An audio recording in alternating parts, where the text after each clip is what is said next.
So welcome friends. Thank you for joining in our first Year of Healing webinar. I want to welcome you and my friend Chris.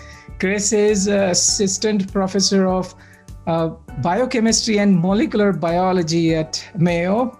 But as he works with zebrafish and all the molecules and biochemistry, he's also very passionate about helping children with their resilience and well-being. So he runs a nonprofit called Inside Out, through which he's reached thousands and thousands of students and teachers, and he's a resilience trainer. Chris, do you want to say a couple of words about you before we open the webinar? I would just say that I've been delightfully on this journey of resilience with Amit for the last couple of years now, as it's tied into our own mission. And so I think like most people on the call, an avid person on this journey trying to figure things out. So I'm just excited to be part of the conversation with you and help in the process of asking and answering questions together. So thank you, Amit, for the opportunity. Yes, yeah, thank you, Chris. And we ran a couple of such sessions with students as a part of research study at Mayo, and it gave us very good outcomes, including significant p-values and improvement in people's resilience and mindfulness and so on. So we are happy to. So the way we will run this is, you've sent a couple of about 7-8 questions, and this is planned for about 30 minutes, but we'll go as long as we need to. But we'll understand if you have to log off at 30 minutes. And Chris will ask those questions. I have seen the questions, but I have not thought through the answers. I always like to be spontaneous. Otherwise, I'm going to have bullet points, and I'll have to, touch all the bullet points, and it seems scripted. So I'll be thinking as with you as I'll be speaking. So I hope it all makes sense. So Chris, the platform is for you to start. Wonderful. And so everybody that submitted questions, thank you so much for your questions. What I've tried to do is just organize them in a way that makes sense in kind of a flow through. And so you'll hear them start to reveal themselves as we go forward. If a question happens to have been answered by the previous question, I'll likely omit it and move on to the next one, just such that we can use our time effectively. I've organized the questions for Amit in 4 sections today: personal health, relationships, work, and technology. And I'm going to actually begin right into personal health with a question I think that is very on point. So, Amit, I fractured my foot or ankle. I had surgery, not non-weight bearing cast all of this time. How do I deal with the stress and anxiety of all this? I am basically homebound.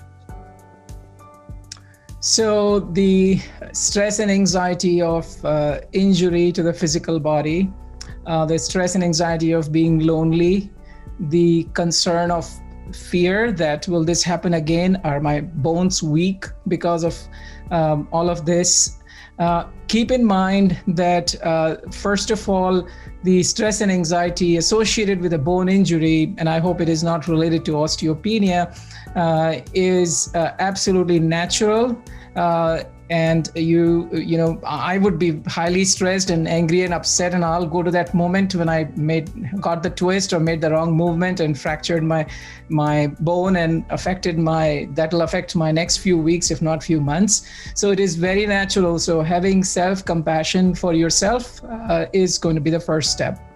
The second step is to find out what I can do best to maximize healing.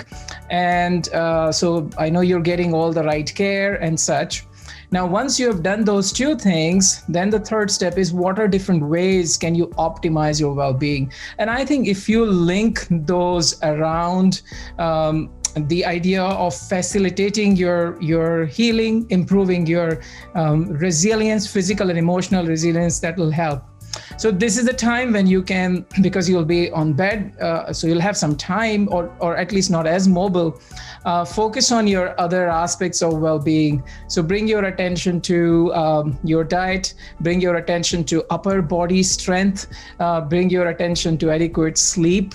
Do you know your numbers? Do you know your cholesterol, your blood sugar? This is a time that I think you can first focus on that. So lifestyle. The second part you can focus on is life enhancement. So when I am not able to do my things or have such an issue, I would sort of try to maybe I like poetry, maybe I like to draw, I like to watch horseback riding or horse races or whatever. Think about one thing that you really enjoy, something that you enjoyed as a child. This is the time to engage with it. The reason I'm talking about these is because your brain has finite ability to think. At any moment, we have billions of bytes of data striking our attention, and you can only process about maybe 200 bytes per second. Now, if you fill that 100 bytes with something good, then the fear will not find its place. So lifestyle, life enhancement. Number 3, this is a time also to enhance and deepen social connections. And there I do what I like to call the 2 a.m. test. Who are the people who I can call at 2 a.m. in the morning to ask about a concern or worry? And they'll not be judgmental at least the first 3 times I call. They'll probably get upset from the 4th time, but at least the first 3 times I can trust they will pick up my call and not be angry with me. So connect with those people and become the 2 a.m. people for some at least. So that's number 3, and number 3rd group of things. Number 4th is this is also a time to practice meditation, practice prayer, practice deep breathing. Learn one of those techniques, and you can actually send, as part of your breath, healing energy into the area that has been hurting or that is fractured. And though research is not conclusive there, but I think I sort of believe that maybe that might help, at least in some emotional way, at least for you to facilitate healing. So engaging with that.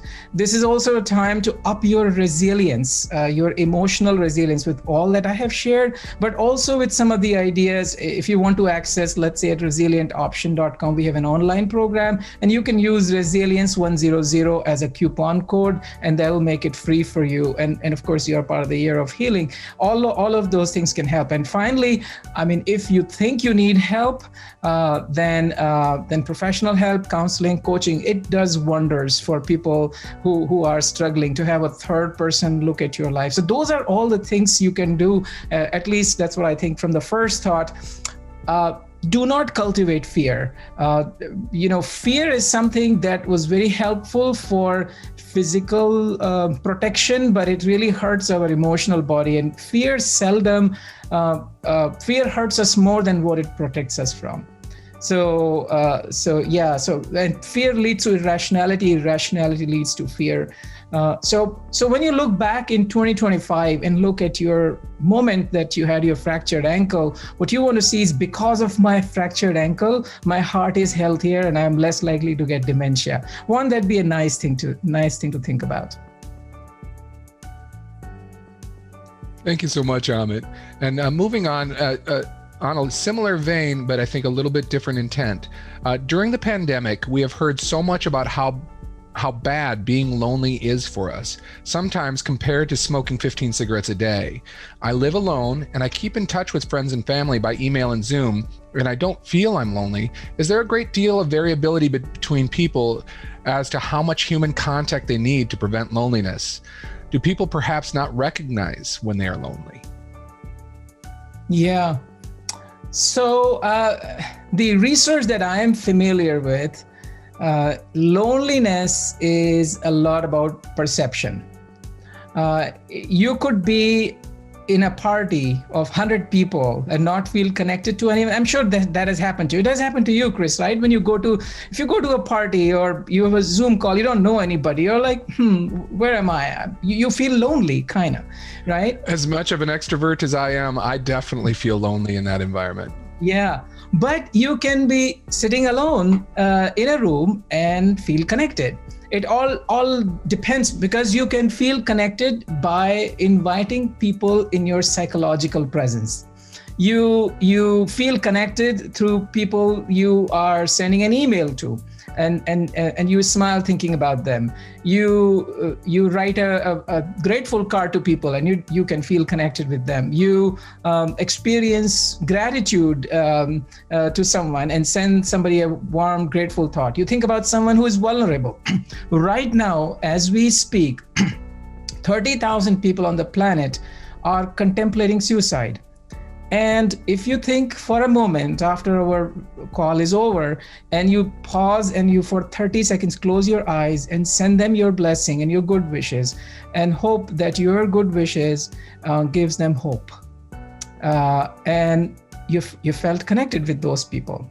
As we are talking many times at night before sleeping, I think about all the parents who are rushing right now to the ER with a sick child who is throwing up. And it helps me cultivate compassion and gratitude. So loneliness is a lot about perception. You are right that loneliness is very hurtful to physical health. Do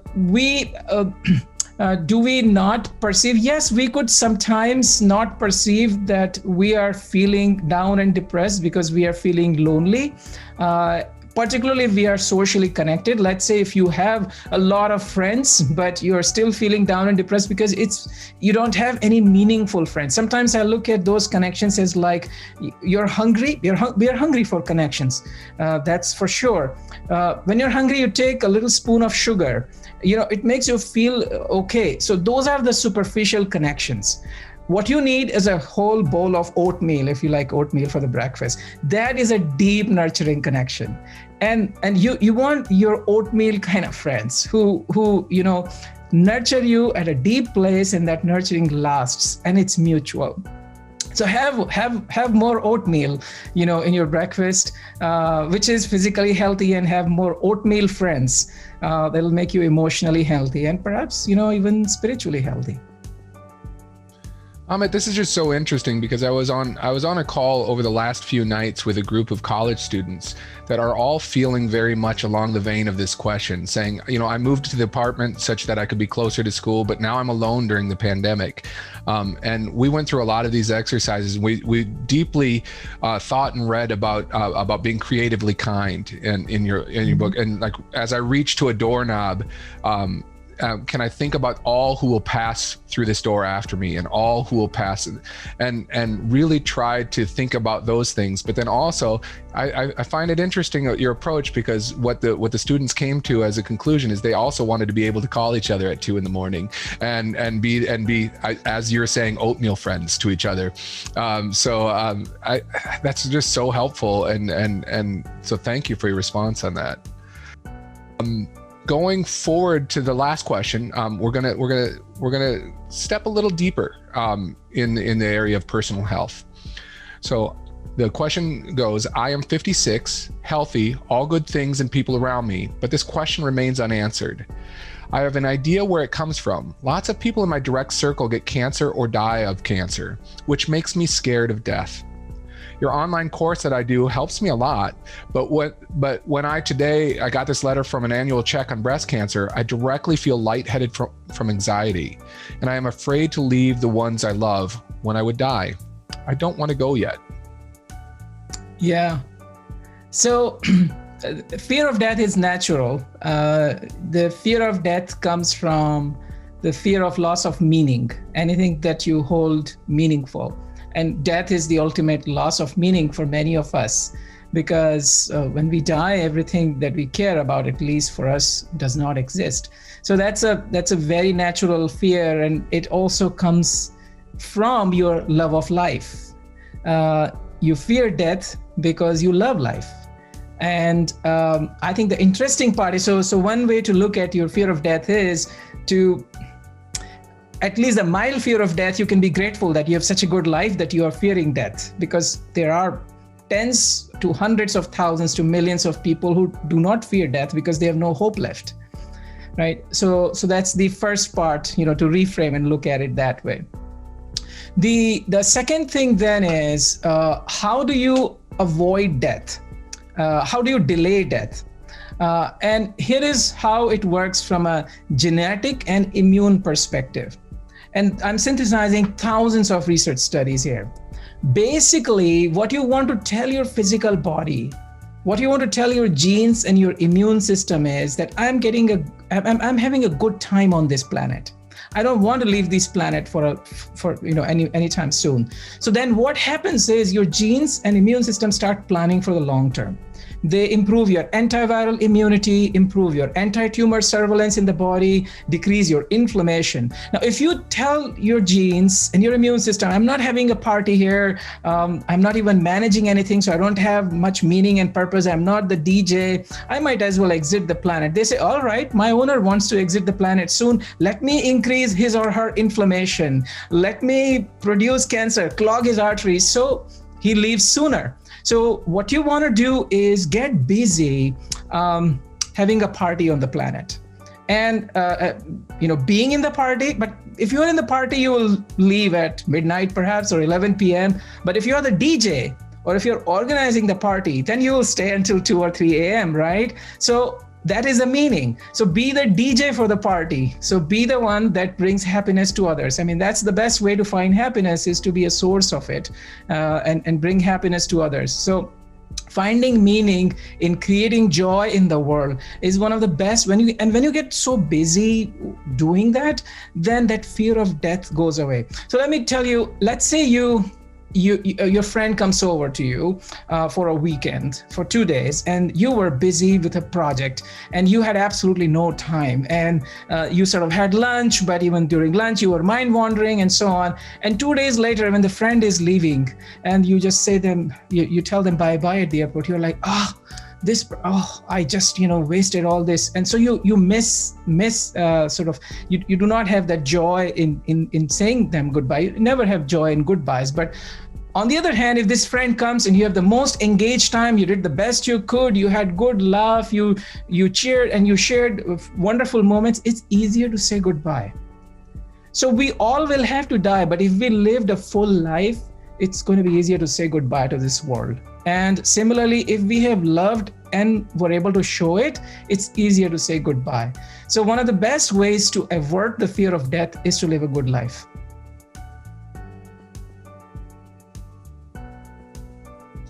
Thank you, Amit. I'm taking notes. I love to keep learning. I really connect with this question as well, because I know I spoke to you as the pandemic began. I felt suddenly fearful because of seeing those close to me suffering. And one morning my wife found me out in our porch on the treadmill, just running as hard as I could. And she says, "Well, what are you doing?" I said, "I'm running from COVID." So I woke up and said, I'm going to make a change. And now I have wonderful runs in the morning in thinking about my immune resilience, thinking about the fact that I can bolster myself as well from this kind of thing. So you're living like a realized human, not a better-clad chimpanzee, living intentionally. Oh, well, I'm trying. We'll see. You don't eat. My failures will fill a book. You don't eat every banana thrown at you. You exercise, you're prudent, and you exercise judgment. That's great. So moving on in our sections, we're moving on to the relationship. And I know relationships were touched on in these others, but this is really the main focus in this next few questions. So the first question in relationships is, I find that I'm being a very jealous person prevents me from contentment and from showing gratitude. My jealous nature is mostly in response to a male friend who has lots of friends, including female friends, married and single. I don't feel special to him. How does one deal with a jealous nature? Yeah, we all have. I mean, think about. I've been jealous all my life at some different phases of someone who I thought was happier, more successful, better looking, wealthier, etc. than me, who got more accolades. Jealousy is our instinct to compare, and when we compare others, so you're probably not jealous of some celebrity. You're probably not jealous of, let's say, Tom Hanks. You're not jealous of, likely not jealous of Michelle Obama, because you feel like they worked hard and they, at least to some extent, deserve where they are. But when we feel the other person doesn't deserve what they have in our own perception, then natural jealousy or envy comes. Now, jealousy or envy can be healthy because sometimes it can inspire you. If I see you more successful, I can allow myself to be inspired to work harder, to be more successful, to be more gregarious, to bring more smiles to the world, so I can have that kind of connection. And there, actually, before I forget, I'll say here is relationship 101. And that is, people don't like you for who you are. I don't like you for who you are. I like you for how I feel about myself in your presence. So this person who has a lot of connections probably makes others feel worthy in his presence. Or maybe he does not, but try to do that and you will have a lot of people attracted to you. But having said that, having understood that jealousy is natural and a core idea of how you can actually leverage jealousy to improve and help people feel worthy in your presence so more people are attracted to you, keep in mind that he is not any more happy than majority of people. If he has Homo sapiens brain, he spends about 50 to 80% time mind wandering. He has imposter syndrome. He has negativity bias. His brain, he walks around with a tired brain after 10 a.m. He struggles with forgiveness. He struggles with self-worth. There's about an 80 to 90% chance he has excessive level of stress. He has fear of death. He feels insecure in relationships because that's why he probably tries to connect with so many people. There's a finite number that we can really connect with and keep a tab. We see what people show on their face, but what not is in their heart. And so once I saw a patient who said, I'm the only one hurting. Everybody else in the lobby seems okay. But if everybody in the lobby is feeling the same, then you know who is hurting. So most likely he has similar level of struggles as you do. He just doesn't show it. Maybe he has a sense of incompleteness. Maybe he felt lonely as a child or neglected, and he's overcompensating by making a lot of friends. But how you can be inspired by this is to help others feel worthy in your presence, to inspire, to have authentic relationships. And by the way, as we were just talking about loneliness, you don't need 100 likes on social media or 1,000 likes. You need 1 or 2 people you can hug and who you can call at 2 a.m. A single rose can be my garden. It was the oatmeal likes, I think. Yes. Oh, Amit, I again can't tell you how much. I know that you and I have been discussing a situation in my life over the last week, and I had a very difficult meeting yesterday with, and I took all of these ideas to heart, and as externally as brave as I sometimes seem to others and willing to enter the fray, I can get the shakes when I'm coming up on a meeting with somebody that I'm a little bit scared of. And I did internalize all of these ideas of this special and struggling person in front of me yesterday, and came out of a meeting that I was fearing for most of the week, feeling so much better. And it was all about seeing this vulnerability in the human being that was in front of me. And instead of trying to combat that, to validate that human being in front of me and move on. And just such a helpful gift. Yep. The next question is, how do we help others see that they will benefit by practicing forgiveness, especially when the hurt is from someone they may not see on a regular basis? How to help others see the benefit of, so could you? Practicing forgiveness, especially when the hurt is from someone they may not see on a regular basis. Oh, I see. So how do I forgive someone who has hurt me while I don't see that person frequently? So how do I help others forgive a person like that who has authentically hurt them? I think more so on how, if I accept forgiveness into my life, but how I think the way I'm reading it is, how do I help somebody else to practice forgiveness and see the value of that forgiveness? Yes, sure. It's me, or I often, when it comes to a negative sort of evaluation, I often put it on myself. Instead of saying you, I say I, but I think, yes, so I get that. Thank you. So basically, here is sometimes I share with people, do you want to give others the power to increase your risk of heart attack and dementia? If you want to give them that power, then don't forgive them. But if you do not want to give them that power, then you choose to forgive. Forgiveness is construed with weakness. Forgiveness is not weakness. It is actually strength. It is for you, not for the other person. Having said that, there are four things you can do to help them. And I hope I remember all four. The first one is you help them feel grateful for all that is right in their life. So don't even talk about forgiveness. Talk about gratitude, because gratitude is the building block for forgiveness. On a day I feel good, I feel grateful, it's easier for me to forgive, right? So help them feel grateful by all that is good in their life, by reminding them of their, blessings, by praising them appropriately, by telling them how much they mean to you, etc., and how much good they have done to you. So that's one. Two is help them cultivate compassion for themselves and for others. So when you nurture compassion, without compassion, forgiveness is almost near impossible, including self-compassion. Self-compassion means I'm going to look at myself with the eyes of someone who understands me and who appreciates me unconditionally. And I'll focus on my effort and intentions, not on the outcome. So we're not talking forgiveness. We're talking help them cultivate gratitude, help them cultivate compassion. Next thing is to remove, where you can, intentionality in hurts. So, classic story, I stepped on my dog's tail and this happened to me. He turned around and bit my hand. My mistake, I stepped on the tail of the dog. He bit my hand. It was not intentional. He acted out of instinct. So a lot of times we get hurt by people who are not meaning to hurt us. They're just trying to defend themselves, and the hurt just happens. So to the extent feasible, remove intentionality from the hurt. When you remove intentionality, or another classic story, you go to a restaurant and someone spills water on you, a waiter, and the waiter profusely apologizes, and then you say, all right. Same story, you go to the restaurant and a waiter spills water on you, but this time, it's intentional because you didn't tip them well the previous day. Which one will annoy you more?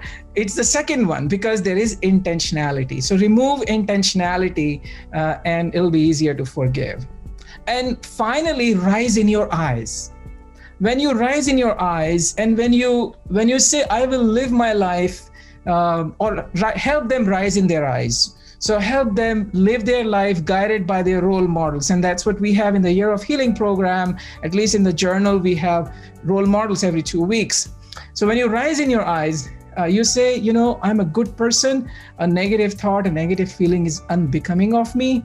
And I have committed mistakes many times and people have forgiven me. So I'll choose to forgive. So when they rise in their eyes, then it's easier to for them to forgive somebody else. I think the final thing, two more ideas. One is to forgive in honor of someone who is really hurting a lot. So I forgive in honor of every child who has been diagnosed with cancer this month. And may the goodness of my forgiveness help those children. So when you do that, then forgiveness becomes easier. And also when you forgive, thinking about your role models who have embodied, people like Nelson Mandela, who embraced forgiveness. A very cute short story on forgiveness. Two sisters, Betty and Dorothy, they didn't talk to each other because they were fighting all the time. Now Dorothy, who's older, she's sick, she's in the ICU, she with bad pneumonia, she could die. So when Betty visits Dorothy, after some time they chat and they start feeling warm towards each other. But as Betty was walking away in the evening, Dorothy said from behind her oxygen mask that, Betty, if I die, I have forgiven you, but if I live, the fight continues. So you don't have to be so stoic about forgiveness and delay it a lot. Thank you, Amit. The last question in this section that we're calling relationships. I am struggling managing my relationship with my husband, who has suffered with depression and anxiety for most of our long marriage. And of course, the last 1 to 4 years has been worse. I try to be compassionate and accepting, and sometimes I succeed, More frequently, however, I find myself impatient, unsupportive, or even angry, and not enjoying his company. Often I just want to be alone or to be with somebody but him, so I don't have to witness his struggling with his mental health issues. Over the years, I've tried many times, many approaches to help him. Now I just remember that it is his journey. Yeah, it's a very natural, I think, state of emotional fatigue that you are entering. You started off with a lot of energy to try to help, but recognize that depression is a state very similar to, let's say, if you're wearing eyeglasses and on top of that you wear dark clip-ons, then however well lit the world is, the world will look dark. Those people who have such depression, which is not easy to treat, have almost like a little film on their brain, and they just cannot see the world bright, and the world looks dark to them. And I think here again we talk about intentionality. If you can remove that intentionality, because many times we feel like, why are you so upset? Everything is good, and I cannot have fun with you. Why am I stuck with you in this situation? But they're not choosing to be that way. Probably they have adverse genotype. Probably they metabolize their norepinephrine, their dopamine, their serotonin in a way that is not conducive to experiencing uplifting emotions. I can promise you they want to come out of it for sure. So when you remove that, when you understand it from a biological perspective, from a genetic perspective, and also maybe they had adverse childhood experiences that have predisposed them to depression, low self-worth, and then on top of that, adult stressors. So those are the three strikes. So the purpose is for you to have authentic compassion. They are your spiritual stress test because they are calling you to up your compassion muscles. So that is the first attitude part towards them. Now towards being compassionate being compassionate towards your own self is very important, so you don't experience fatigue. It's very important for you to dilute your time.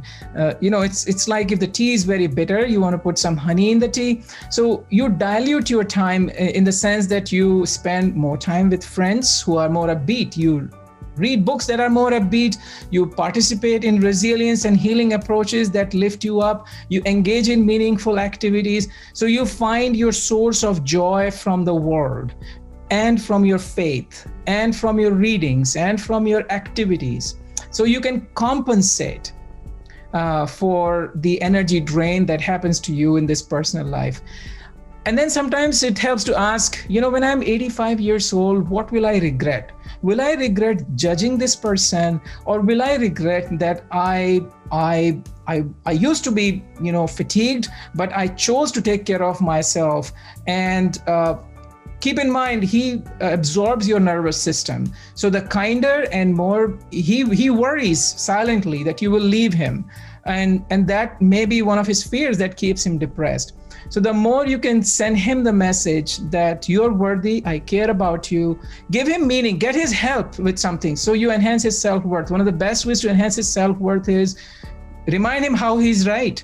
Remind him how he helped you through a difficult situation.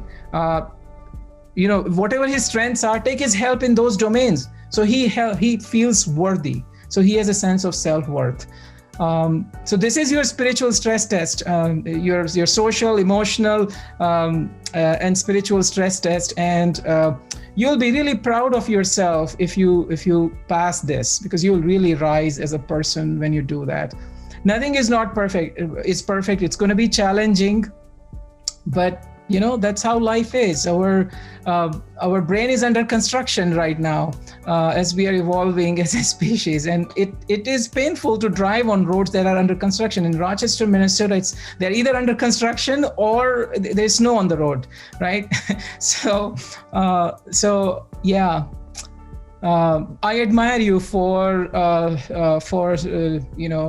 remaining committed to him, for trying to find a path forward, and for your courage in sharing this question. Thank you, Amit. Just being mindful of time. It's 11:35. I've got 2 questions left. I think we're fine to continue and get those 2 questions out. I think so. And my apology, we get carried away with, I think we'll next time have 45 to 60 minutes if we have 7, 8 questions. So if you have to leave, that's totally fine. We're not counting any, presences or absences here. So, let's keep chatting, Chris, and I appreciate it. I'm certainly in for the extra minutes. So let's make this. We're going on now to a new section of time. So or category of the question. This one is on work. In the work environment, how does the leader express gratitude to his or her subordinates in a productive manner for the benefit of the employee and the organization? So how does leader express gratitude? Gratitude felt but not shared is like a gift packed but not given. So if you feel grateful, then it's best to express it. And perhaps the first and most important step to feel grateful is to authentically feel grateful and not just fake it. That, I heard gratitude is good for my company, so I'm gonna. If you authentically feel grateful for the goodness and the engagement and the passion people bring to work, then your expressions of gratitude will be authentic. Now, if your workers are working 18-hour days, not getting sleep at $8 an hour, then no matter how many gratitude cards you will send to them, it's not going to work.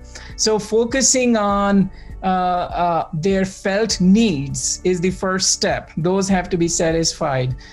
So they need appropriate compensation. They need meaningful work. They need help with childcare these days. They need good communication systems. They need enlightened leadership. They need the health insurance, including telehealth, telemental health.